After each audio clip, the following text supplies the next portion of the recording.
인류의 역사는 곧 삶의 의미와 자아 실현을 향한 끊임없는 탐구의 여정이었습니다. 이번 영상에서는 여러 철학자와 사상가들의 관점을 통해 온전한 자신이 되기 위한 인생, 삶의 의미, 자연스러운 삶의 방식, 그리고 스스로 만들어가는 삶에 대해 깊이 있게 탐구해 보고자 합니다. 먼저 자기 자신에 대한 이해와 신뢰의 중요성을 강조한 몽테뉴, 쇼펜하우어, 에머슨의 사상을 살펴보겠습니다. 프랑스의 철학자 미셸 드 몽테뉴는 자기 자신이 먼저다라는 개념을 통해 자아에 대한 깊은 탐구의 중요성을 강조했습니다. 그는 우리가 자신을 이해하고 받아들이는 것이 타인과의 관계와 세상을 이해하는 데 필수적이라고 보았습니다. 몽테뉴는 자신의 수상록에서 나는 나 자신을 연구한다. 이것이 나의 형이상학이요. 나의 자연학이다라고 말했습니다. 이는 자기 자신에 대한 탐구가 모든 지식과의 이해의 기초가 된다는 그의 믿음을 잘 보여줍니다.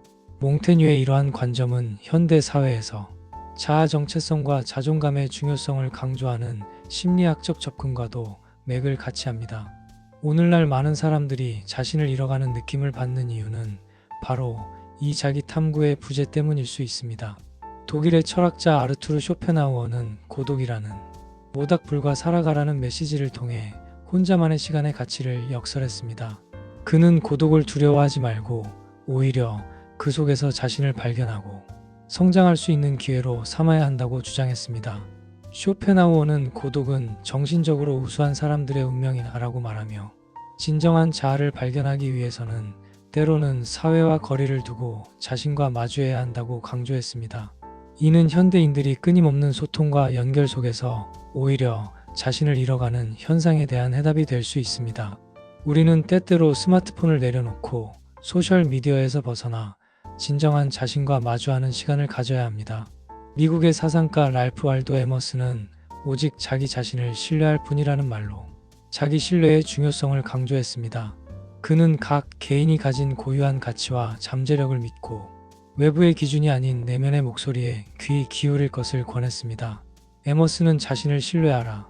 모든 마음은 그 자체로 신성한 진리를 품고 있다고 말했습니다. 이는 현대 사회에서 끊임없는 비교와 경쟁 속에서 자신의 가치를 잃어가는 이들에게 중요한 메시지가 될 수 있습니다. 우리는 때로 남들의 기준에 맞추려 노력하느라 자신의 고유한 재능과 가치를 잊어버리곤 합니다. 에머슨의 철학은 우리에게 자신의 내면의 소리에 귀 기울이고 그것을 신뢰하며 살아갈 것을 권합니다. 다음으로 삶의 의미에 대한 탐구를 이어간 카미, 빅터 프랭클, 소로의 사상을 살펴보겠습니다. 프랑스의 철학자 알베르 카미는 죽지 않고 살아야 할 이유를 찾는 것이 인간의 가장 중요한 철학적 질문이라고 보았습니다. 그는 삶의 부조리성을 인정하면서도 그 속에서 의미를 창조해 나가는 것이 인간의 존엄성이라고 믿었습니다. 카미는 그의 저서 시지프의 신화에서 우리는 반드시 시지프를 행복한 인간으로 상상해야 한다고 말했습니다. 이는 무의미해 보이는 삶 속에서도 우리가 스스로 의미를 부여하고 행복을 찾을 수 있다는 그의 믿음을 보여줍니다. 이러한 관점은 현대인들이 겪는 실존적 위기와 허무주의를 극복하는 데 도움이 될 수 있습니다. 오스트리아의 정신의학자 빅터 프랭클은 오늘 하루 나의 삶을 살아가야 할 의미를 찾는 것의 중요성을 강조했습니다. 그는 극한의 상황 속에서도 삶의 의미를 찾을 수 있다고 믿었으며 이를 통해 어떠한 고난도 극복할 수 있다고 주장했습니다. 프랭클은 나치 강제 수용소에서의 경험을 바탕으로 쓴 그의 저서 죽음의 수용소에서에서 삶의 의미를 찾은 사람은 어떤 상황에서도 살아남을 수 있다고 말했습니다. 이는 현대인들이 일상의 스트레스와 어려움을 극복하는 데 적용할 수 있는 실용적인 철학입니다. 우리는 매일 아침 오늘 하루 나의 삶은 어떤 의미가 있는가라고 자문해 볼 필요가 있습니다. 미국의 철학자 헨리 데이비드 소로는 진정한 자유를 위한 여정을 통해 사회의 관습과 제도에서 벗어나 자신만의 삶을 살아갈 것을 주장했습니다. 그는 월든 호숫가에서의 2년간의 고립 생활을 통해 자신의 철학을 실천했습니다. 소로는 대다수의 사람들은 조용한 절망 속에서 살아간다고 말하며 진정한 자유와 행복은 사회의 기준이 아닌 자신만의 기준으로 살아갈 때 얻을 수 있다고 주장했습니다. 그의 사상은 현대 사회에서 개인의 자유와 자아 실현의 중요성을 일깨워줍니다. 우리는 때로 사회의 기대와 압박에서 벗어나 진정으로 우리가 원하는 삶이 무엇인지 고민해 볼 필요가 있습니다. 세 번째로 자연스럽고 편안한 삶의 방식을 제시한 장자, 노자 에픽테토스의 사상을 살펴보겠습니다. 중국의 철학자 장자는 인생은 잘 놀다 가는 것이라는 관점을 통해 삶을 너무 심각하게 받아들이지 말고 즐겁게 살아갈 것을 권했습니다. 그는 큰 지혜는 어리석음과 같고 큰 말은 말없음과 같다고 말하며 인위적인 노력보다는 자연스러운 흐름에 따라 살아가는 것의 중요성을 강조했습니다. 이는 성과와 효율성을 중시하는 현대 사회에서 삶의 균형과 여유를 찾는 데 도움이 될 수 있습니다. 우리는 때로 일과 성취에 대한 집착에서 벗어나 삶 자체를 즐기는 법을 배워야 합니다. 노자는 애쓰지 않고 흘러가는 삶을 통해 자연의 흐름에 순응하며 살아가는 지혜를 전했습니다. 그는 도를 따르는 자는 도와 하나가 된다고 말하며 인위적인 노력보다는 자연의 순리를 따르는 것이 더 큰 성취를 이룰 수 있다고 주장했습니다. 이는 현대인들이 과도한 욕심과 집착에서 벗어나 보다 평화로운 삶을 살아가는데 도움이 될 수 있습니다. 우리는 때로 너무 많은 것을 통제하려 하기보다는 삶의 자연스러운 흐름을 받아들이는 법을 배워야 합니다. 그리스의 철학자 에픽테토스는 지금 당장 마음의 평온을 얻는 방법을 제시하며 우리가 통제할 수 없는 외부 상황보다는 우리의 생각과 태도에 집중할 것을 권했습니다. 그는 사람들은 사물 자체에 의해 혼란스러워지는 것이 아니라 사물에 대한 그들의 판단에 의해 혼란스러워진다고 말했습니다. 이는 현대인들이 불확실성과 스트레스가 가득한 환경 속에서도 내적 평화를 유지하는 데 도움이 될 수 있습니다. 우리는 외부 상황을 바꾸려 애쓰기보다는 그 상황을 바라보는 우리의 관점을 바꾸는데 집중할 필요가 있습니다. 마지막으로 스스로 삶을 만들어가는 방식에 대해 세네카, 사르트르, 니체, 아들러의 사상을 통해 알아보겠습니다. 로마의 철학자 세네카는 죽음을 직시하고 삶을 가꾼다는 관점을 통해 유한한 삶을 인식하고 그 안에서 의미 있는 삶을 살아갈 것을 강조했습니다. 그는 우리는 죽음을 기다리고 있지 않다. 우리는 이미 죽음을 향해 가고 있다고 말하며 죽음의 인식이 오히려 더 충실한 삶을 살게 한다고 주장했습니다. 이는 현대인들이 일상에 매몰되지 않고 더 큰 그림을 볼 수 있게 해줍니다. 우리는 매일을 마지막 날인 것처럼 살아가며 진정으로 중요한 것에 집중할 필요가 있습니다. 프랑스의 철학자 장 폴 사르트르는 나는 나의 선택이다라는 말로 인간의 자유와 책임을 강조했습니다. 그는 인간은 자유로울 수밖에 없도록 선고받았다고 말하며 우리가 환경의 산물이 아니라 자신의 선택에 의해 정의된다고 보았습니다. 이는 현대인들이 자신의 삶에 대한 주체성을 가지고 살아가는데 도움이 될 수 있습니다. 우리는 우리의 삶이 외부 요인에 의해 결정된다고 생각하기보다는 우리의 선택이 우리를 만든다는 것을 인식해야 합니다. 독일의 철학자 프리드리히 니체는 그저 나 자신이 되어라라는 메시지를 통해 각자의 고유한 가치와 잠재력을 실현할 것을 주장했습니다. 니체는 내 자신이 되어라.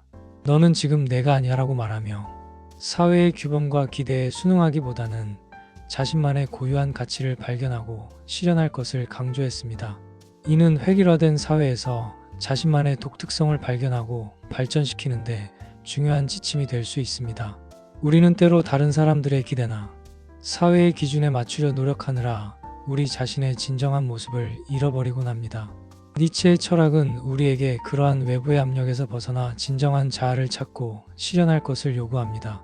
오스트리아의 심리학자 알프레드 아들러는 혼자가 되어도 괜찮아질 수 있는 원리를 제시하며 개인의 자립성과 사회적 관심의 균형을 강조했습니다. 그는 모든 인간의 문제는 대인관계의 문제다라고 말하면서도 진정한 자아 실현은 타인에 대한 의존에서 벗어나 자립적인 개인이 되는 것에서 시작된다고 보았습니다. 아들러는 개인이 자신의 열등감을 극복하고 사회에 기여하는 방식으로 자아 실현을 이룰 수 있다고 믿었습니다. 이는 현대인들이 건강한 자아를 형성하고 타인과의 관계에서도 균형을 이루는데 도움이 될 수 있습니다. 우리는 타인과의 관계를 중요하게 여기면서도 동시에 독립적인 개인으로서 자신의 가치를 인식하고 발전시켜 나가야 합니다. 이러한 다양한 철학적 관점들은 우리에게 삶을 바라보는 새로운 시각을 제공합니다. 자신을 이해하고 신뢰하는 것, 삶의 의미를 찾아가는 것, 자연스럽게 흘러가는 삶을 사는 것, 그리고 스스로 삶을 만들어가는 것 마이너스 이 모든 것들은 결국 우리가 더 풍요롭고 의미 있는 삶을 살아가기 위한 방법들입니다. 현대를 살아가는 우리에게 이러한 철학적 지혜는 단순한 이론이 아닌 실제적인 삶의 지침이 될 수 있습니다. 몽테뉴의 자기 탐구는 우리에게 자신을 깊이 이해하고 받아들이는 것의 중요성을 일깨워줍니다. 현대 사회에서 우리는 종종 외부의 기준에 맞추려 노력하느라 자신의 본질을 잃어버리곤 합니다. 하지만 몽테뉴의 철학을 따라 자신을 깊이 탐구하고 이해한다면 우리는 더 진실된 삶을 살 수 있을 것입니다. 쇼펜하우어의 고독에 대한 통찰은 현대인들에게 특히 중요한 메시지를 전합니다. 우리는 끊임없는 소통과 연결 속에서 살아가지만 때로는 그것이 오히려 우리를 고립시키고 있는지도 모릅니다. 진정한 자아를 발견하기 위해서는 때로 홀로 있는 시간이 필요합니다. 이는 단순히 물리적으로 혼자 있는 것이 아니라 내면의 소리에 귀 기울이고 자신과 깊이 대화하는 시간을 가지는 것을 의미합니다. 에머슨의 자기 신뢰에 대한 강조는 현대 사회에서 더욱 중요해지고 있습니다. 우리는 소셜 미디어를 통해 끊임없이 다른 사람들의 삶과 자신을 비교하게 되고 이는 종종 자신감의 상실로 이어집니다. 하지만 에머슨이 말했듯이 우리 각자는 고유한 가치와 잠재력을 지니고 있습니다. 이를 믿고 발전시켜 나가는 것이 진정한 성공과 행복으로 가는 길일 것입니다. 카미, 프랭클, 소로의 삶의 의미에 대한 탐구는 현대인들이 겪는 실존적 위기에 대한 해답을 제시합니다. 우리는 종종 삶의 의미를 외부에서 찾으려 하지만 이들 철학자들은 의미는 우리 내부에서 창조되는 것이라고 말합니다. 카미의 부조리한 세계 속에서의 의미 창조, 프랭클의 어떤 상황에서도 찾을 수 있는 삶의 의미, 소로의 자유로운 삶에 대한 추구, 마이너스 이 모든 것들은 우리가 어떻게 살아가야 할지에 대한 중요한 지침을 제공합니다. 장자, 노자, 에픽테토스의 자연스러운 삶에 대한 철학은 현대 사회의 스트레스와 압박에 시달리는 우리에게 중요한 메시지를 전합니다. 우리는 너무 많은 것을 통제하려 하고 모든 것을 완벽하게 하려는 욕심에 사로잡혀 있습니다. 하지만 이들 철학자들은 우리에게 때로는 흐름에 맡기고 있는 그대로를 받아들이며 우리의 내면에 집중할 것을 권합니다. 이는 현대인들이 겪는 많은 스트레스와 불안을 해소하는 데 도움이 될 수 있습니다. 세네카, 사르트르, 니체, 아들러의 철학은 우리가 어떻게 삶을 주체적으로 만들어갈 수 있는지를 보여줍니다. 세네카의 죽음에 대한 인식은 우리에게 매 순간을 소중히 여기고 의미 있게 살아갈 것을 요구합니다. 사르트르의 선택에 대한 강조는 우리가 환경의 피해자가 아니라 자신의 삶을 만들어가는 주체임을 일깨워줍니다. 니체의 자아 실현에 대한 요구는 우리 각자가 가진 고유한 잠재력을 발견하고 실현할 것을 촉구합니다. 아들러의 개인 심리학은 우리가 어떻게 자립적이면서도 사회에 기여하는 개인이 될 수 있는지를 보여줍니다. 이러한 철학적 지혜들을 현대적 맥락에서 적용하면 우리는 더욱 풍요롭고 의미 있는 삶을 살아갈 수 있을 것입니다. 예를 들어 매일 아침 잠시 시간을 내어 자신을 돌아보고 그날의 의미를 찾아보는 것은 프랭클의 철학을 실천하는 방법이 될 수 있습니다. 주기적으로 디지털 기기를 끄고 자연 속에서 시간을 보내는 것은 장자와 노자의 가르침을 따르는 것이 될 수 있습니다. 우리가 통제할 수 없는 상황에 대해 걱정하기보다는 우리의 반응을 조절하는 데 집중하는 것은 에픽테토스의 철학을 실천하는 것입니다. 결국 우리의 삶은 우리가 어떻게 바라보고 어떻게 살아가느냐에 따라 그 의미와 가치가 달라집니다. 이 글에서 소개된 철학자들의 지혜를 통해 우리는 자신의 삶을 새롭게 바라보고 더 풍요롭고 의미 있는 삶을 살아갈 수 있는 힘을 얻을 수 있을 것입니다. 당신의 삶은 당신이 만들어가는 위대한 예술 작품입니다. 자신을 믿고 삶의 의미를 찾으며 자연스럽게 흘러가되 동시에 주체적으로 삶을 만들어가는 여정을 시작해 보시기 바랍니다. 그 여정 속에서 당신은 진정한 자아를 발견하고 더 풍요롭고 행복한 삶을 살아갈 수 있을 것입니다. 철학은 단순히 책 속의 이론이 아닙니다. 그것은 우리의 일상을 변화시키고 우리를 더 나은 존재로 만들어주는 실천적 지혜입니다. 오늘부터 이러한 철학적 통찰들을 당신의 삶에 적용해 보세요. 그리고 당신만의 고유한 철학을 만들어가는 여정을 시작해 보세요. 그것이 바로 진정한 의미에서의 철학함이며 더 나은 삶으로 가는 길일 것입니다.